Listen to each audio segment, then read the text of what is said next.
Not enough people know or talk about self-worth, and I think that's the problem.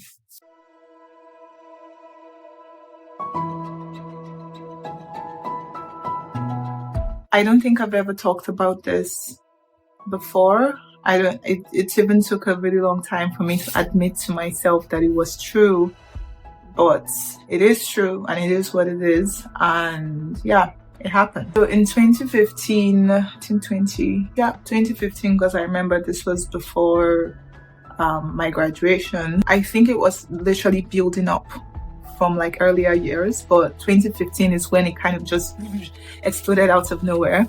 I had ulcer, and I had the worst kind of ulcer imaginable. In fact, it was so bad that as a 2017, I remember, because that was the year that I did my NYSC, and I remember so many instances where I felt like I was just dying. Like, if you've ever had stomach ulcers, you know how painful it can be. And I think mine was just on steroids, because it used to be so bad that my vision would just be impaired. Like, I wouldn't be able to see, and it would just be like white.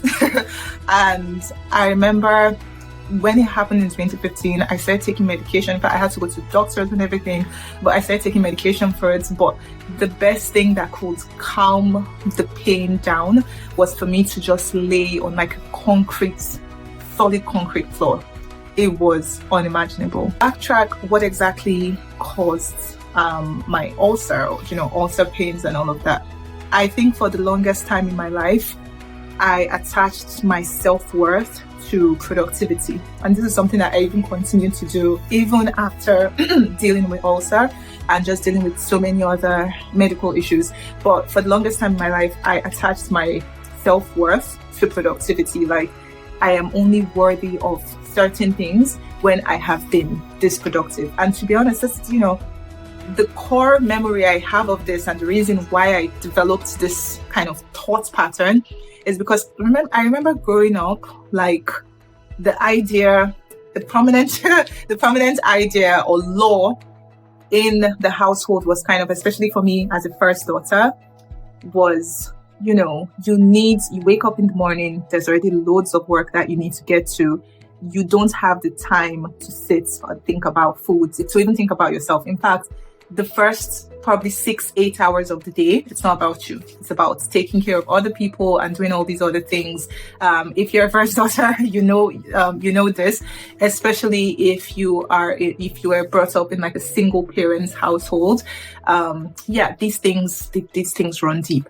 So, and the prominent mindset I had was I had to wake up in the morning, I had to do all these other things and cater to literally everyone else. I had to be productive before I was even worthy of food.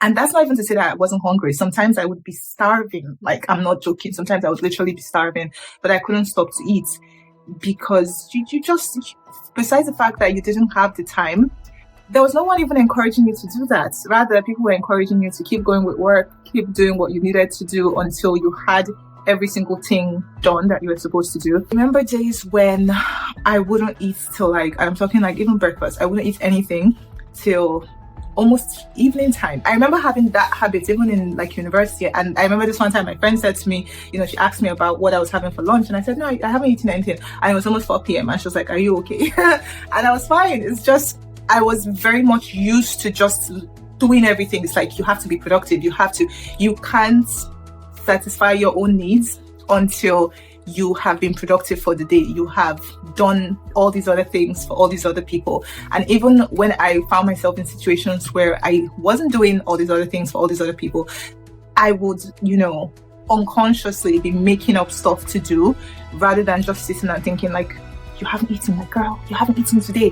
How are you not even? Now I sit down and I think about it and I'm just like, how did I even survive? I don't even know, because I swear there would be days when I wouldn't eat till like 9-10 p.m. And it is no wonder also came to remind me that you're a human being, you have to eat. In 2015, I think it kind of hit a plateau because I wasn't going to school at the time. I was in Nigeria, that's what they call an internship. So it was 6 months internship, and that's what I was doing at the time. So I was fully at home. It was like I was full-time housewife, but also I had a full-time job.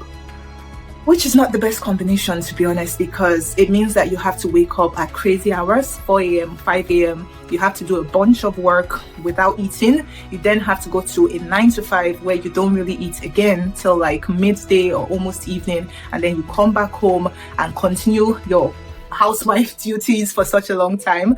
And then you manage to squeeze in 5 hours of sleep if you're lucky, and then you wake up and you do it all over again. And I did that for 6 months, and I think that was just like the height of it. That was what just kind of threw me over.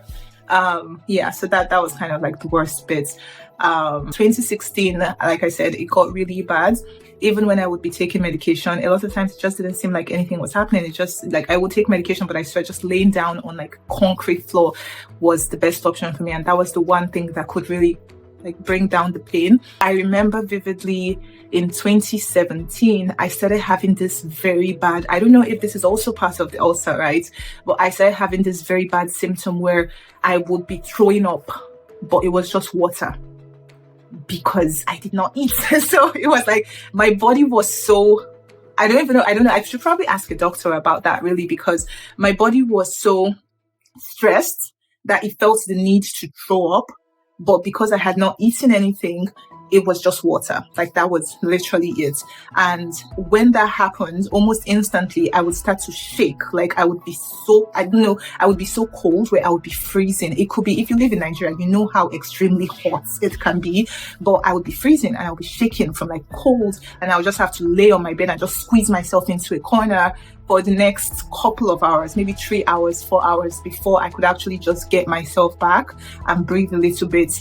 And then maybe I would struggle to go and find food, because at the end of the day, I still had to go and cook for myself and, find food and do something. And then, I would feel so much better. But the purpose of this story, I just wanted to really share this author story with you, because I think not enough people talk about the things that we attach our self-worth to, and the way it shows up in our lives. It can be very detrimental to our mental or physical health. This was my case, right? For me, that kind of showed up in my terrible eating habits, because I, for some reason, attached self-worth to productivity. And I felt like if I've not been productive for today, I cannot eat. If I wake up in the morning, I need to clean, I need to cook, I need to do all these different things before I'm even worthy of food.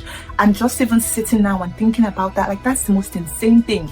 But remember that we do not impose these thoughts in our heads, right? In our heads. When you are brought up as a child, you're brought up with certain beliefs. There's things that people say to you over and over and over again. And there is no way that you can expect that these things will manifest and begin to kind of take shape and form and turn into your own beliefs. It used to be someone else's belief, and sometimes maybe they didn't even mean it that way. Maybe they didn't actually mean to hurt you, but it kind of it goes the opposite way, and it just becomes this pin, like a needle in your life that just keeps hitting you in the very worst way.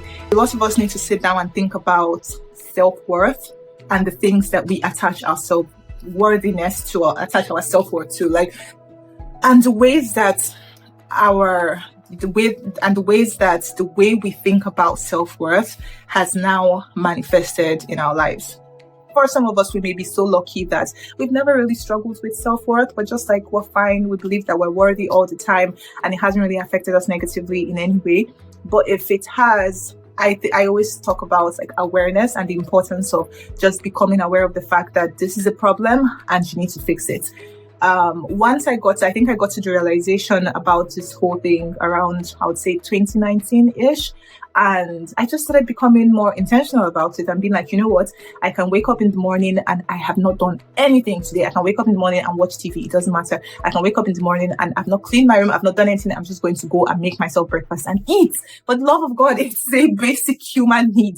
Why do we feel the need to, and I know why, you know why as well. Why do we feel the need, like we wake up in the morning and we have to do a gazillion things before we can actually even nourish ourselves and nourish our bodies? And I think that was the problem I was having, and it just backfired in the worst way. And now this is something that I have to live with literally for the rest of my life. I don't always have ulcer pains. I think in the last 3, 4, 5 years, it has improved greatly. It's not as bad as it used to be. It flares up just every once in a while, but I am more intentional, both in the physical and in the mental space, where I know that my self-worth is not attached to productivity. If I want to be a lazy slob, I will be a lazy slob. It doesn't make me any less worthy than when I'm this super productive person that's getting everything done. So let me know if this is something that you can relate to. Hopefully not.